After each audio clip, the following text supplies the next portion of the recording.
तो अब हम करते हैं एग्जाम्पल नंबर 6। क्या कहता है एग्जाम्पल 6, देख लीजिए। एग्जाम्पल नंबर 6 कह रहा है कि आपके पास एक त्रिभुज है एबीसी। क्या है? एक त्रिभुज एबीसी में जिसका कोण बी समकोण है। तो हमने ये बना लिया एक ट्राइंगल जिसका की नाम क्या है, एबीसी है, जो बी पे समकोण है, और ए यहाँ और सी यहाँ, ये बी पे है समकोण। समकोण का मतलब 90 डिग्री का। आगे कहता है ए बी भुजा की वैल्यू 5 सेंटीमीटर है, 5 सेंटीमीटर। और आगे कहता है कोण ए सी बी है 30 डिग्री। यहां तो समकोण बन रहा है, लेकिन ए सी बी जो कोण है वो आपका 30 डिग्री का है। और जब ए सी बी 30 डिग्री का है तो आगे चित्र का कह रहा है, देखिए आकृति आपको बनी हुई भी है। तो भुजाओं बीसी और एसी की लंबाई ज्ञात करनी है। इस बीसी भुजा की और इस एसी भुजा की, इन दोनों भुजाओं की आपको लंबाई देनी है।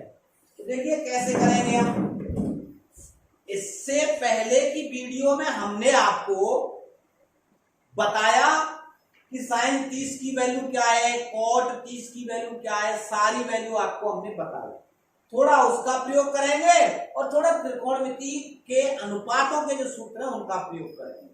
तो देखिए आपके पास जब ये 30 डिग्री कोण दे रखा है, कोण के सामने वाली भुजा तो आपकी लंब हो जाएगी, और 90 डिग्री यहां बन रहा है तो इसलिए इसके सामने वाली भुजा कर्ण हो जाएगी, और बची ये भुजा तो इसको हम आधार मान लेंगे।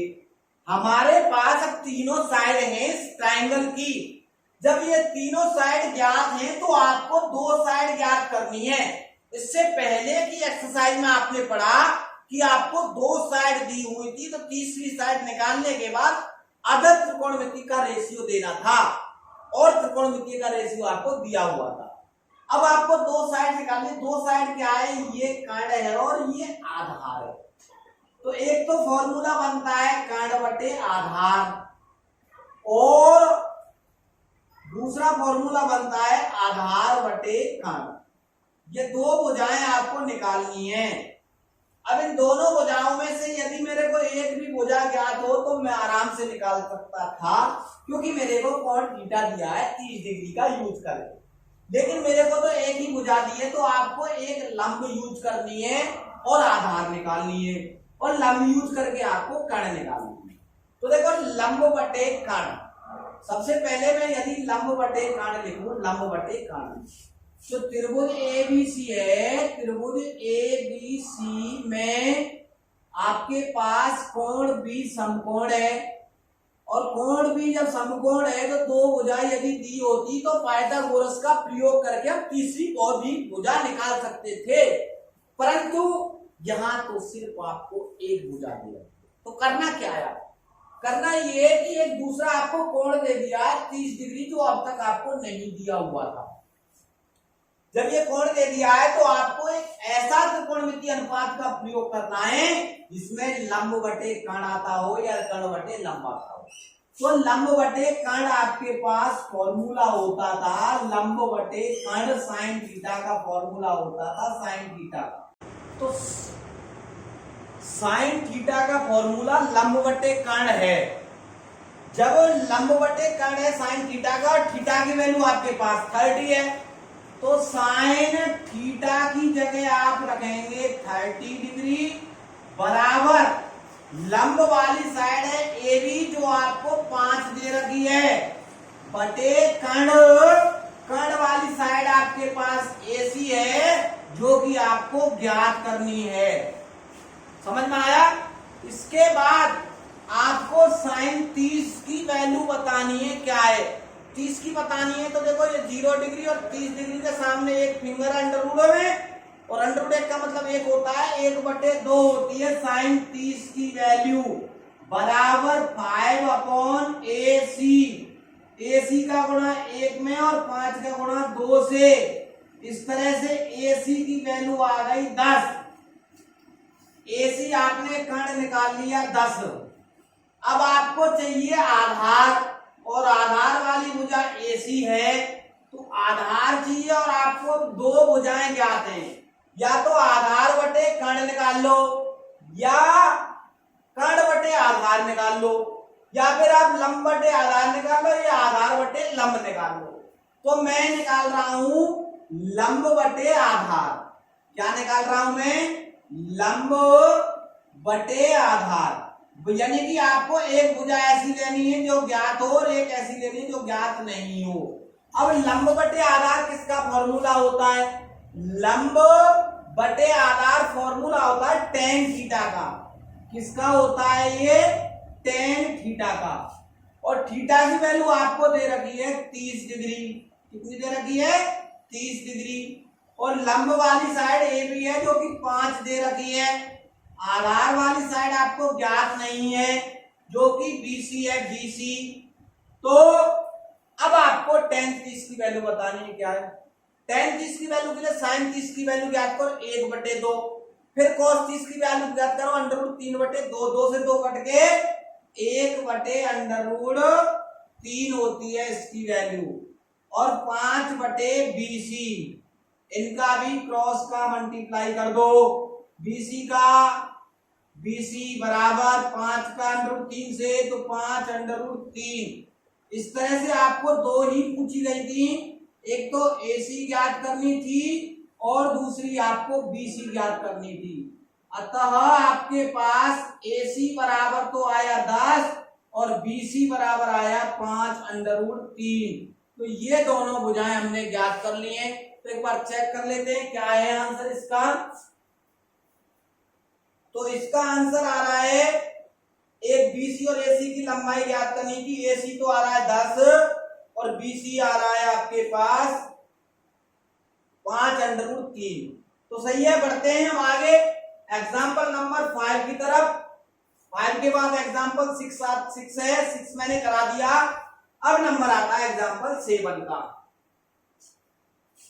एग्जाम्पल 7 क्या कह रहा है? एग्जाम्पल नंबर 7 कहता है त्रिभुज PQR में, त्रिभुज PQR में,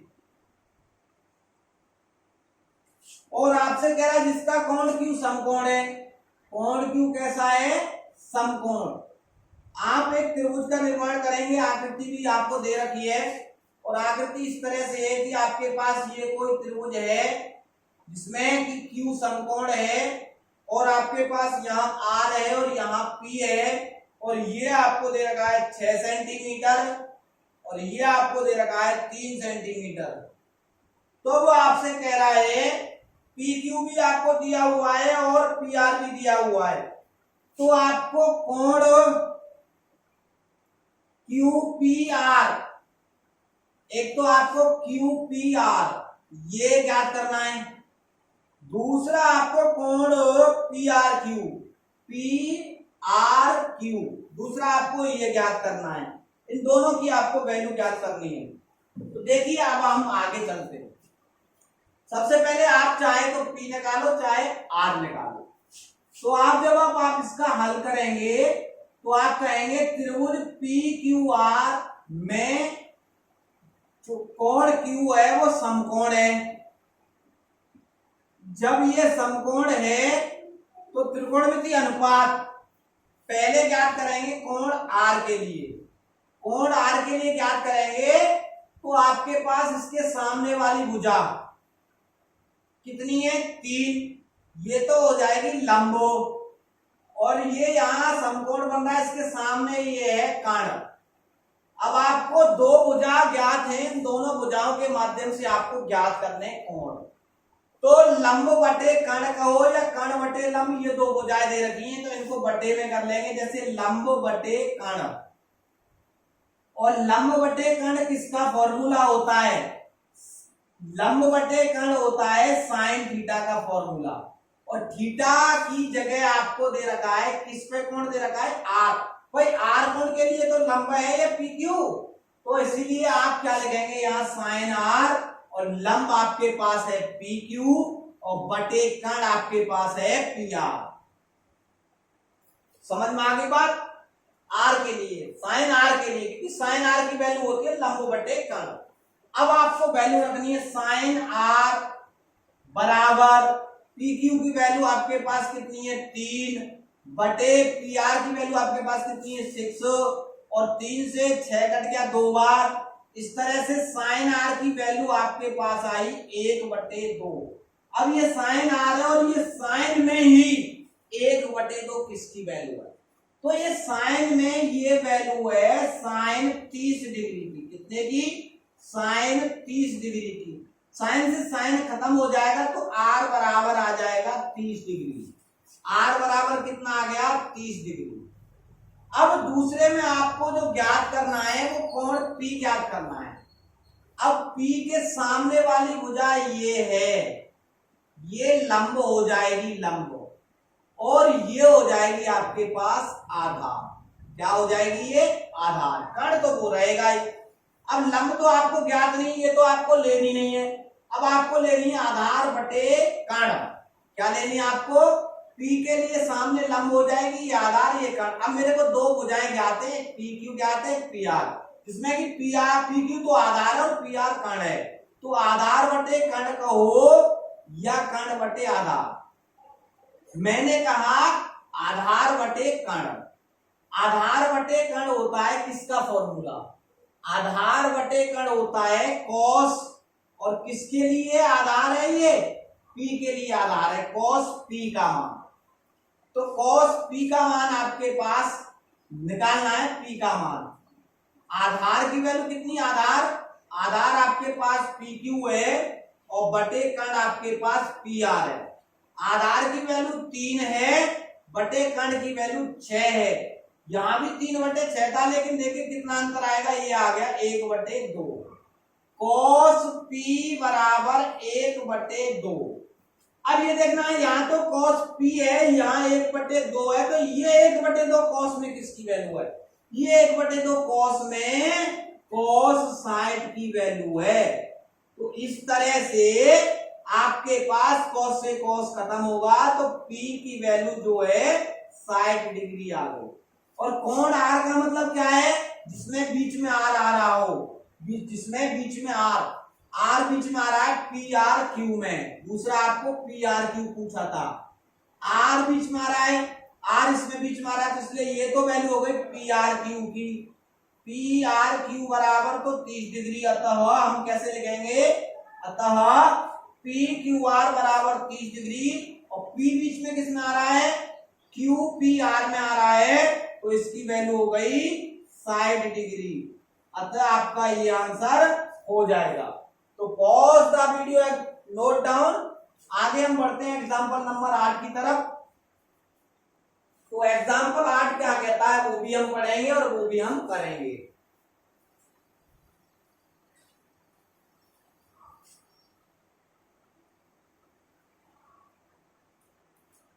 एग्जाम्पल नंबर 8 आपसे कह रहा है कि आपके पास यदि a माइनस बी बराबर साइन a माइनस बी बराबर 1/2 है, और cos a प्लस बी बराबर आपके पास भी 1/2 है। उसने कुछ कंडीशन रखी है कि 0 डिग्री, यानी कि a प्लस बी की जो वैल्यू है वो 0 डिग्री से बड़ी और 90 डिग्री से छोटी होगी। तो आपको a भी ज्ञात करना है और आपको b भी ज्ञात करना है। इस तरह से ये एग्जाम्पल है। जब हम करेंगे इसको हल तो कैसे करेंगे? जो आपको दिया है वो लिख लीजिए। दिया है आपको sine a minus B equal to 1/2 और कॉस a प्लस बी बराबर 1/2। ये दोनों वैल्यू आपने लिख ली। इधर साइन है तो इधर देखना है ये साइन में 1/2 किसकी वैल्यू है। ये तो सेम आएगा साइन a माइनस बी, और 1/2 साइन में वैल्यू होती है साइन 30 डिग्री की। साइन से साइन खत्म होके a माइनस बी की वैल्यू आ गई 1/2 की। साइन से साइन खत्म होके a माइनस बी की वैल्यू आ गई 30। कितनी आ गई? 30। और इधर आपके पास क्या है, अब इधर आपके पास cos a प्लस बी बराबर 1/2 है, तो ये तो cos a प्लस बी रहेगा, और इधर देखना है कि cos में 1/2 वैल्यू किसकी है, जो कि cos 60 डिग्री की होती है। तो cos से cos खत्म हो जाएगा, तो a प्लस बी बराबर आ जाएगा 60। ये समीकरण नंबर 2 और ये समीकरण नंबर 1।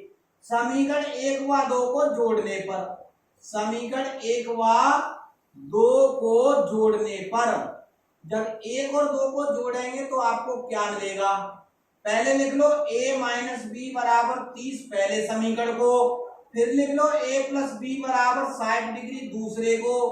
इन दोनों को जोड़ेंगे तो a और a हो जाएगा 2a, और माइनस बी प्लस बी हो जाएगा 0, 30 और 60 हो जाएगा 90।